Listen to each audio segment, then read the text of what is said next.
I never saw it coming. One minute I was a successful man, proud of the life I'd built, the family I had, and the career I worked myself to the bone for. The next, everything I thought I knew about love, loyalty, and success unraveled in an instant, leaving me breathless, betrayed, and unsure of who I was anymore. My wife, the woman I thought I could trust with my heart, had been hiding something from me for months. But the worst part? I was the last to know. She left me with the kids, with debt, and with a life I couldn't recognize. What she didn't know, what she had no idea about, was that I secretly owned her new employer, and I was about to use that power to reclaim everything I had lost. Hi, I'm Jason, and this is my story. It's funny how quickly everything can change. You think you have a hold on things, your work, your life, your relationships, and then one day you realize you've been holding on to something that's already slipping through your fingers. I never saw it coming. I'd been focused, dedicated, building my career brick by brick. The company was a big part of who I was. It wasn't just a job, it was my achievement. I had worked my ass off to get where I was. Long hours, sleepless nights, never turning down a project, always saying yes when asked to take on more. It was a way of proving myself, to the company, to my colleagues, to my wife Emma, especially to Emma. She always said she admired my drive, the way I always put work first, always kept my eye on the bigger picture. She liked that about me. But looking back, I don't think she saw it as a partnership. At least, not the way I saw it. I've always been the type to keep things in balance, work hard, provide, be there for my family. I've given everything for them. But Emma, she changed. It wasn't immediate. It started slowly. I remember the first time I felt it. The distance between us. I'd been in another late-night meeting when she texted me, "Can you pick up the kids tomorrow?" Simple enough. But the tone, the terseness of it, it struck me. A small thing, yes, but it was like a crack in the glass. The distance grew in those months that followed. The work, the constant juggling between the office and the kids, it wore me down, but I didn't stop. I kept my head down, kept doing what I thought was right. Emma, though, she was always on edge. Her frustrations seemed to mount with every day that passed. She'd be distant, distracted, sometimes sharp when she spoke. We had our moments, moments of closeness, of laughter, but they were fewer and farther between. I didn't want to admit it, but I knew. Deep down, I knew something was off. It wasn't just that she was tired or that life was getting in the way. Something was missing. Something between us had vanished. I wasn't the same guy I used to be either, but I didn't know how to fix. I couldn't figure out how to make it right, so I worked harder. That's always been my answer. If things get rough, work harder. You'll make it through. I didn't notice it at first, how the office atmosphere had shifted. Things had gotten tense there too. New management, new faces. The culture of the place had changed, but I figured it was just the growing pains of any company. But it felt different now. I had this sinking feeling in my stomach every time I walked in, like there was something I wasn't being told. The meetings were colder, less personal, and while I'd once been in the loop, I began to feel like an outsider, disconnected from the very thing I'd put my heart and soul into. Then, one afternoon, things started to click. Emma had been distant, more than usual. She seemed preoccupied. I had come home from a late meeting, expecting her to be asleep like most nights, but she was still up, scrolling through her phone. Her eyes shifted quickly when I walked in, and for a moment I thought she looked like she had been caught doing something she shouldn't. I pushed the feeling aside, assuming I was overthinking. But it gnawed at me. It was the little things that added up. The quick texts she'd send when I was away, the way she would go to bed early without me, the way she started spending more time at work. Then one day she mentioned a new job opportunity, something that seemed too good to pass up. It didn't sit right with me. I didn't know why, but something about it just felt off. That's when it hit me.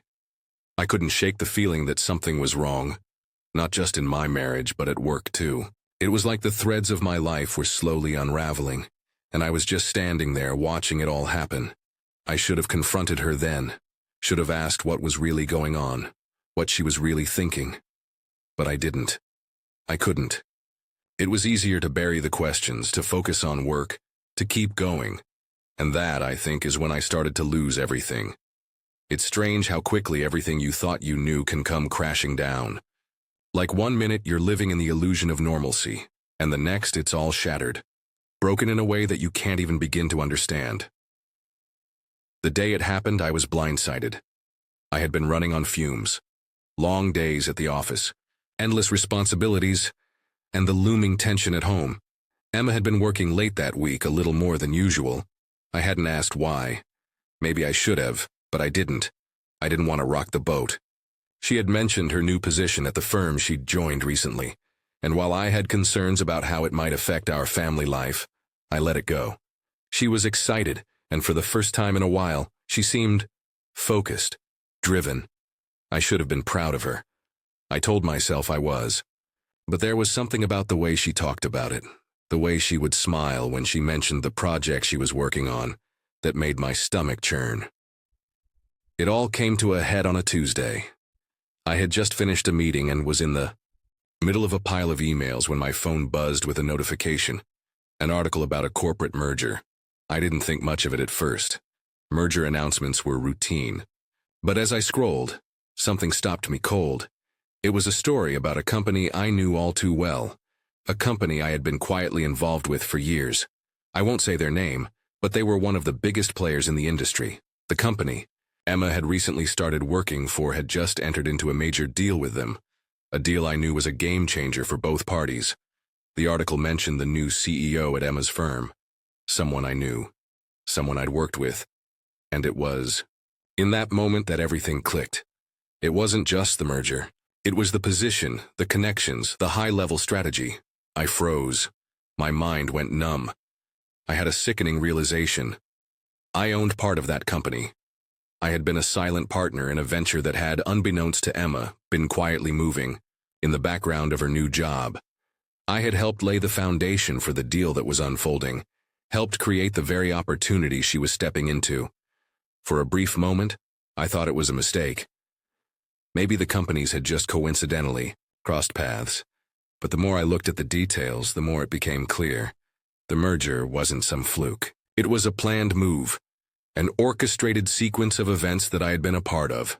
I felt my pulse quicken, a tightness in my chest, my breath shallow. This wasn't just a betrayal of the professional kind. It was personal.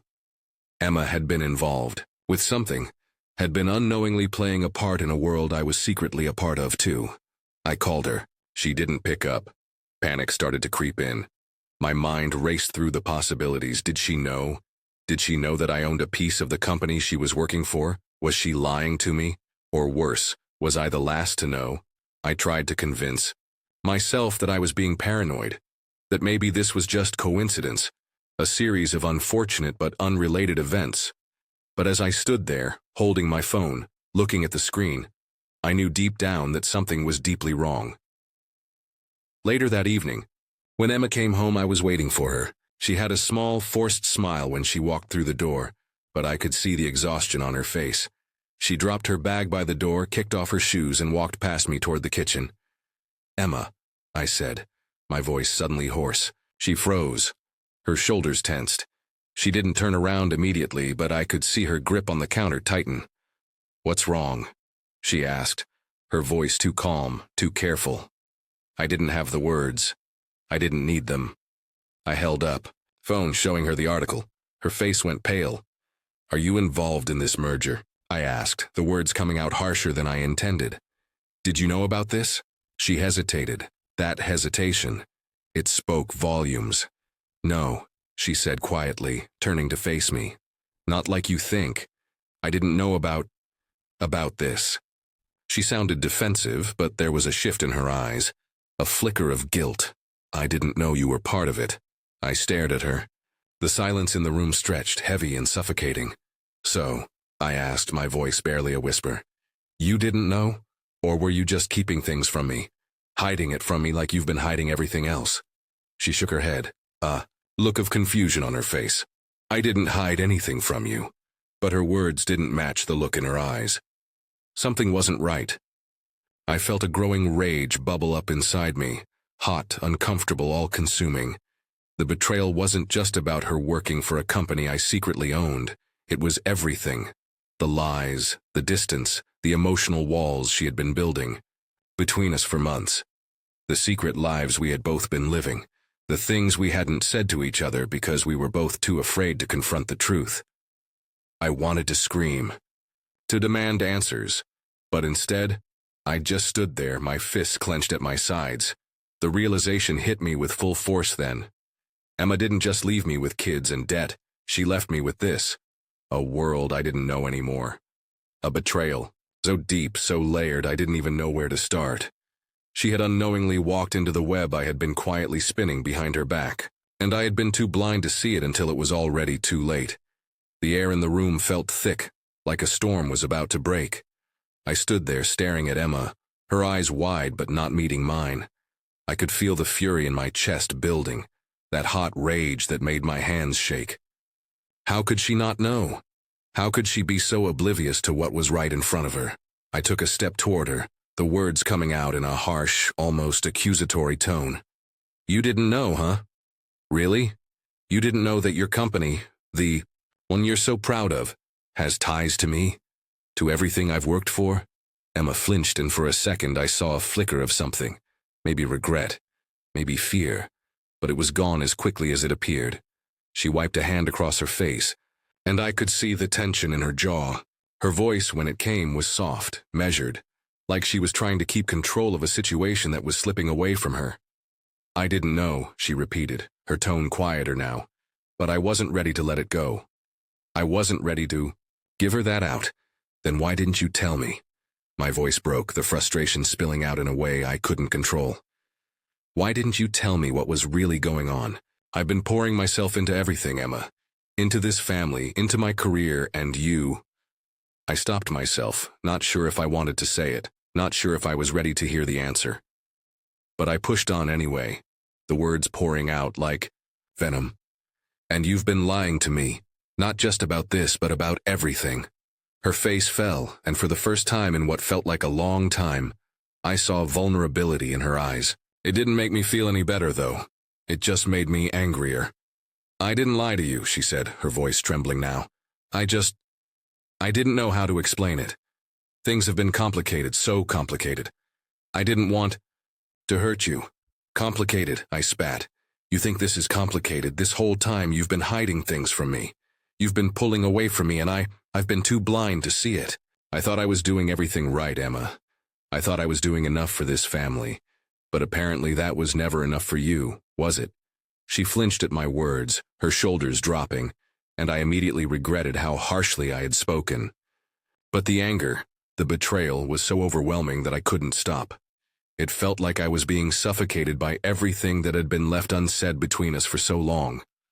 The secret life she had been living, the emotional distance she had built. Between us, it all came rushing to the surface. I'm not just talking about the merger, I said, my voice quieter now, almost hollow. It's everything. The way you've been pulling away, the way we've been living in this silent misery. I don't even know who you are anymore, Emma, and I don't know if I even recognize myself. She took a shaky breath, her eyes filling with tears that she quickly blinked away. I never meant for it to be like this, she whispered. I never wanted to hurt you. I just felt like I was losing myself too, and I didn't know how to handle it. I thought if I threw myself into my work, into something I could control, maybe I'd find a way to fix everything. But I see now. I see that I've hurt you, and I'm sorry. The apology hung in the air, but it didn't feel like it was enough. It was too little, too late. I took a deep breath, trying to steady myself, but my mind was racing. There was so much to say. So much that had been building for months, and I didn't know where to start. I wanted to yell at her, to scream about everything she had done, about the way she had betrayed me, not just by being involved in a company I was secretly tied to, but by pulling away when I needed her the most. But I didn't. I couldn't. Instead, I stood there, feeling the weight of everything between us. The silence stretched thick and suffocating until finally I spoke again, quieter now but still full of hurt. I don't know how to fix this, Emma. I don't even know where to begin. Maybe I should have seen it coming. Maybe I should have listened when things started falling apart. But I didn't. I was too busy trying to be everything for everyone else. And now I don't even know what's left. Her eyes filled with tears again, and this time she didn't try to hide them. I'm so sorry. I never wanted this. I never wanted to hurt you. But the words didn't have the power to undo the damage. The trust was broken, the connection shattered, and no amount of apologies could put it back together. We were both standing there, two strangers in a house that once felt like home but now felt like a foreign land neither of us recognized. I don't know if I can forgive you for this, I said, my voice barely a whisper. Not right now, not until I figure out what it all means. Emma nodded slowly, the weight of my words settling over her. There was nothing more she could say, nothing that would make the situation better. She had already said everything she thought would make things right. But none of it could change the fact that we were both stuck in a place of unbearable truth. I wasn't sure where this left us, or if there was any way back from here. But what I did know, what I could feel deep in my bones, was that the betrayal wasn't just her doing. It wasn't just about her secrets. It was about me too. About my choices, my silence, my unwillingness to confront the truth of our crumbling relationship. And somehow, I felt more lost than ever. It's strange how the mind works after something like this happens. It's as if everything shifts, and the world looks different, colder, harder. You wake up in the morning and for a second everything feels normal. You go through the motions, coffee, shower, check your emails, and then it hits you. You remember, I couldn't stop thinking about the confrontation, the words I'd said to Emma, the way she had stood there, so vulnerable, so broken. Part of me felt like a weight had lifted, like the air had cleared after a storm. But the rest of me, it was buried under this pile of questions, confusion, anger. I couldn't process it all at once.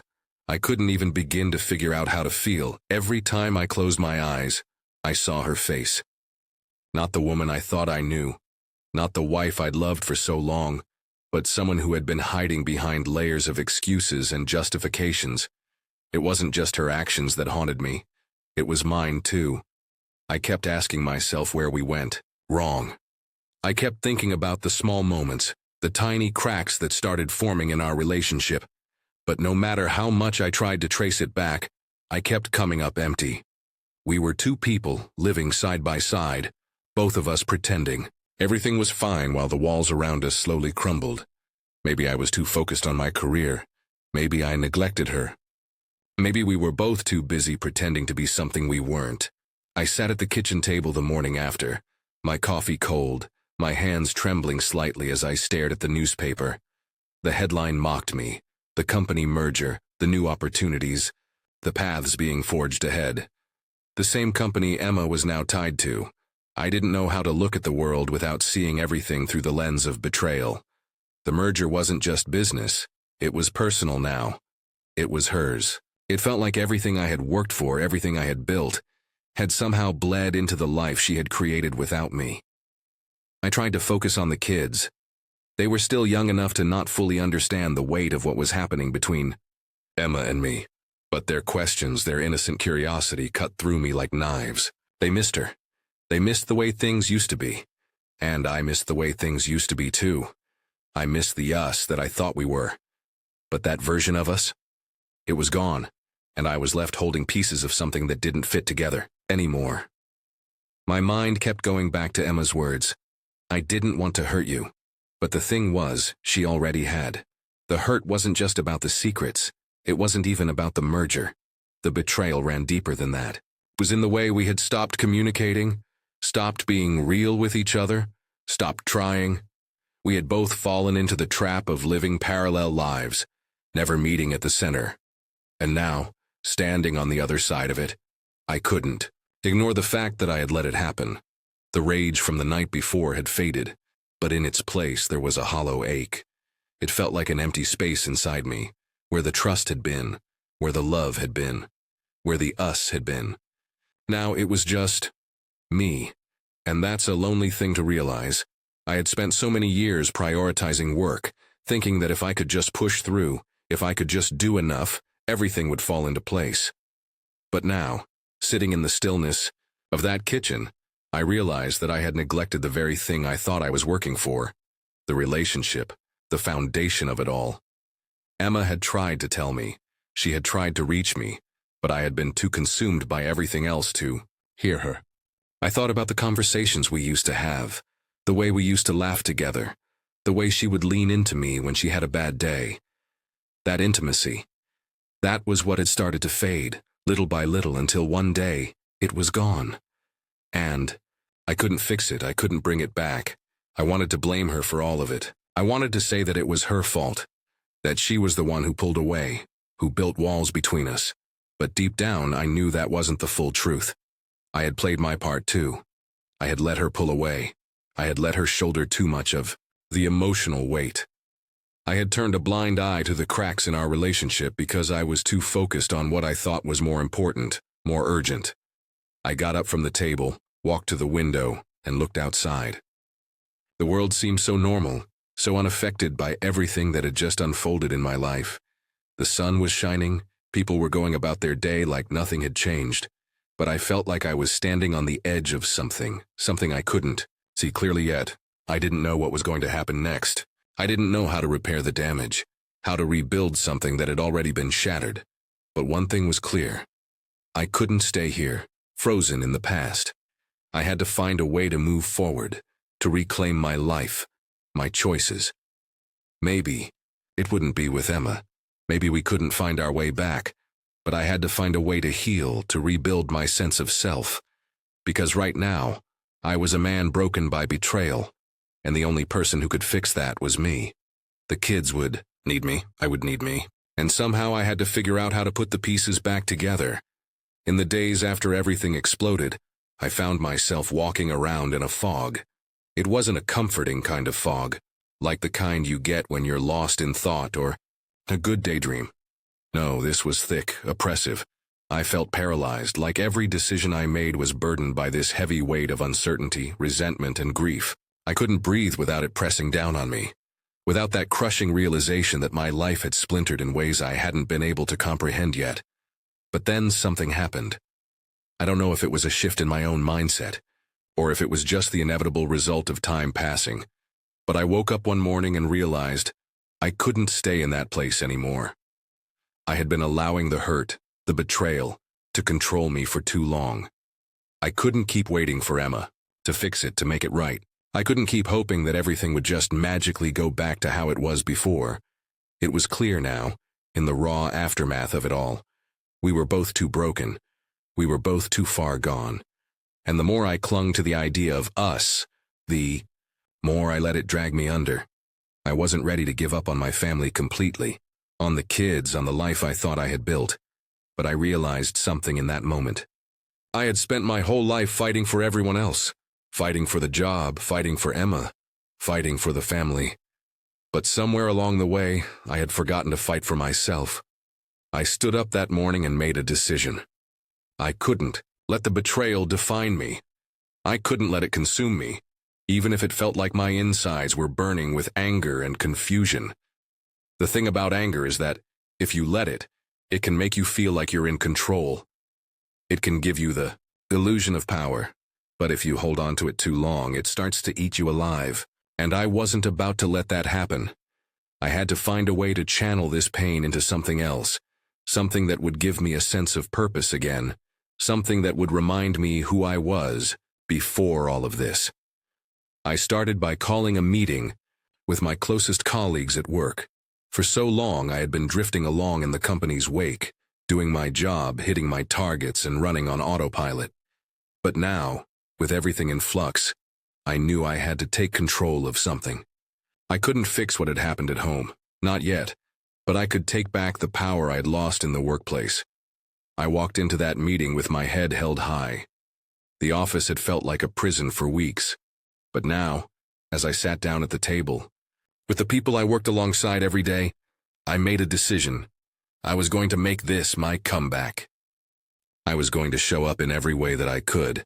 I wasn't going to let the betrayal define me, not in my work, not in my life. I wasn't going to let Emma's secrets take everything from me. The meeting went well. More than well, actually. I was focused, sharper than I had been in months. Every idea, every strategy I proposed felt like it had a purpose. I felt like I was alive again, like I was reclaiming pieces of myself that had been buried for too long. The team seemed to respond to me, to the energy I was putting out. There was a shift in the room that made me feel like I was stepping into a new role, a new version of myself. After the meeting, I took a long walk outside to clear my head. It was a warm afternoon, and the sun felt good on my face. It's funny how something as simple as sunlight can remind you that you're still part of the world, that life doesn't stop just because your own world is in pieces.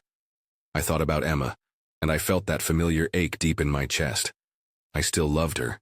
I still wanted things to work out, but I knew now that I couldn't wait for her to fix it. I couldn't keep clinging to the hope that she would come around, that we would magically rebuild what we had. We had both lost too much. The thought of rebuilding didn't feel impossible anymore, though. It just felt different. It felt like something I had to do for myself. I had spent so long trying to fix everything and everyone else that I had lost sight of who I was. But now, I was ready to change that. I took a deep breath and made a mental note. I would focus on what I could control. I would throw myself into my work, into rebuilding my career with the same fire I had once had. I would also focus on my kids. They were the most important thing in my life, and no matter what happened with Emma, they needed me. I had to be there for them, physically, emotionally, completely. I couldn't let the betrayal steal that from me. I couldn't let it turn me into someone who was too consumed by hurt to be the father they deserved. And maybe, just maybe, I would find a way to forgive Emma, to rebuild whatever was left of our relationship. But that would come later. Right. Now the most important thing was finding a way forward. I walked home that afternoon with a new sense of determination. I didn't have all the answers yet, but I had something more important: clarity. The fog was starting to lift and I could see the path ahead, even if it was a difficult one. I was done letting the betrayal control me. I was ready to fight back, not just for my family, but for myself. It's amazing what a little space can do for you. Not physical space, though honestly I needed that too. I mean emotional space, the kind of distance that lets you take a step back and really see things for what they are. It's like being in a fog and suddenly finding that one break in the U, clouds that lets the sunlight shine through. In the weeks after that day, when I'd made the choice to stop wallowing in my anger and self-pity, something began to shift. I started to take control again, not just of my career, not just of my role in the family, but of my own damn life. I wasn't going to keep being the person I'd become in the wake of the betrayal. The angry, bitter version of myself that was consumed by what Emma had done. It wasn't about revenge anymore. It wasn't about punishing her or making her feel the weight of her mistakes. It was about me. It was about reclaiming the life I had put on hold, about finding my own sense of peace, of strength. I spent more time with the kids. We went to the park. We played games. I actually listened to them. It was easy to forget how much joy they brought me when I was caught up in everything else, but now I remembered. And they gave me something I hadn't felt in so long: purpose. When they smiled at me, when they looked to me for support and love, it reminded me of what really mattered. And then there was work. I didn't just go through the motions anymore. I dug in, I put my heart into it, and it was like the spark I had ignited again. I started pushing new initiatives, presenting ideas that made people take notice. I wasn't just the guy who showed up anymore. I was the guy who led. People saw it. My colleagues, my boss. They noticed the change in me. I didn't need validation from anyone, but it felt damn good to have it. To know that I was capable of more than just being Emma's husband, or the guy who was stuck in a failing marriage. I was capable of success on my own. But that wasn't all. The real turning point came when I made the hardest decision I've had to make. It wasn't about work, it wasn't about the kids, it was about Emma. I had avoided her, kept my distance, and I was okay with that. I wasn't ready to deal with the wreckage of our marriage just yet. But the more I went on, the more I realized that if I was truly going to move forward, if I was going to heal, I couldn't keep running from it. I couldn't keep pretending like everything was fine, like we could just go on living these separate lives. It wasn't fair to her, and it wasn't fair to me. So I called her. I hadn't expected to feel nervous, but as the phone rang, my heart was hammering in my chest. I wasn't sure what I was going to say. I wasn't sure what I wanted from this conversation. But I knew one thing. I needed to face the truth. When she picked up, her voice sounded tired, fragile even. "Hello?" "Emma," I said, my voice steady, though I could feel the tightness in my throat. "We need to talk." There was a long pause.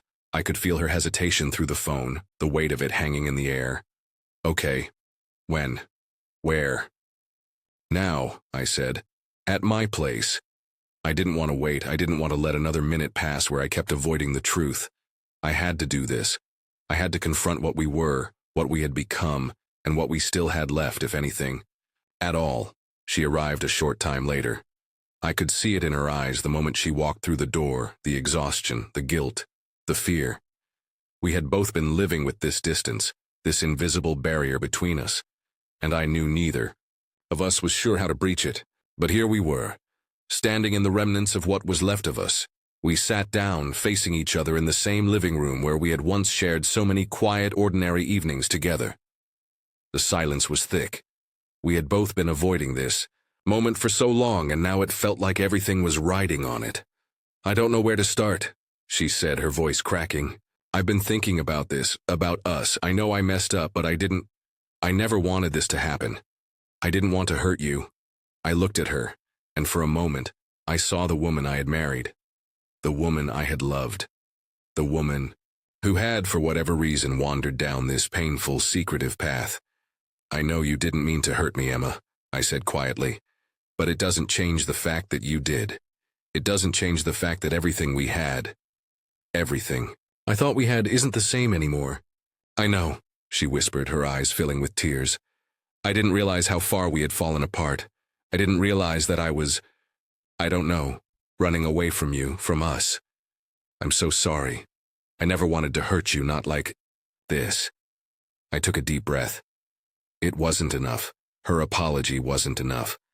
I couldn't just pretend like everything would magically go back to how it was before. But it was a start, and that meant something. "I don't know if I can forgive you, Emma," I said, the words harder than I expected. "Not yet. Maybe one day, but not now. Not while all of this is still so raw. But I also know I can't keep letting this define me. I can't let this betrayal control my life anymore." She nodded, tears rolling down her cheeks. "I understand, and I'll wait. I'll give you whatever space you need, and I won't push. I just want you to know that I'm sorry. I will do whatever it takes to make things right. I didn't have the answers. I didn't know if we could rebuild what we'd lost, but standing there in that moment, something shifted. I wasn't the same person I had been before the betrayal. I wasn't even sure I could be that person again. But I was something else, someone else. And for the first time in a long time, that gave me hope. I looked at Emma and gave her a small, tentative smile. "We'll see where this goes, but I'm not done. I'm not giving up on myself, and I'm not giving up on the kids, so maybe this is just the beginning of something new." And with that, I took the first real step toward the future, whatever that future held. The days after that conversation with Emma felt different, lighter, in some ways, heavier in others. We had both acknowledged the truth, the betrayal, the hurt, the distance between us. But there was something about finally facing it head-on that made it less suffocating, less overwhelming. The fog wasn't completely gone, but at least I could see through it now. I still wasn't sure if Emma and I could rebuild what we had. But I knew that it wasn't going to happen overnight. We both had work to do. I had to rebuild trust in myself before I could even begin to think about rebuilding trust in our relationship. But I was ready for it. For the first time in a long time, I felt like I had the strength to face whatever came next. I threw myself into work, not in a way that consumed me like before, but with a renewed sense of purpose. I had learned that work could no longer be my escape, my only way of proving my worth. But it could be a place where I could grow, where I could reclaim a part of myself that wasn't defined by anyone else's expectations. I took on new projects, not out of desperation, but because I wanted to. I wanted to contribute, to make an impact in a way that felt true to who I was. The respect I had once feared losing came back, but this time it felt earned, Not given because I had played the game or been the person everyone expected me to be. And then there were the kids. The nights when Emma worked late, I found myself tucking them in with more care, more attention than I had in years. I didn't just go through the motions anymore. I asked them about their days, about their dreams. I listened, really listened, and tried to be present in a way I hadn't been before. It was like the pieces of my life were coming back together, not perfectly, but in a way that made sense. I wasn't the same person I had been when Emma and I first met. Neither of us were. We had both changed, for better or worse. But maybe that was the point. Maybe the truth of it all, the betrayal, the pain, the mistakes, wasn't the end. Maybe it was just a chapter. A hard, painful chapter, but one that was finally over. I still didn't know what would come of my marriage. Emma and I were taking things slow, giving each other the space to heal and figure out what we really wanted. She was trying, really trying, to show me that she understood the gravity of what had happened. But I wasn't sure if I could ever truly trust her again. Not right away. Not until she proved that the woman I had known, the woman I had loved, was still somewhere in there. But I wasn't afraid of the uncertainty anymore. I wasn't afraid of not knowing where things would go. I was stronger than I had been in years, and for the first time, I realized that my worth wasn't tied to Emma, to my job, or to anyone else. It was tied to me, to who I was becoming, to the person I was finally learning how to be. And the future?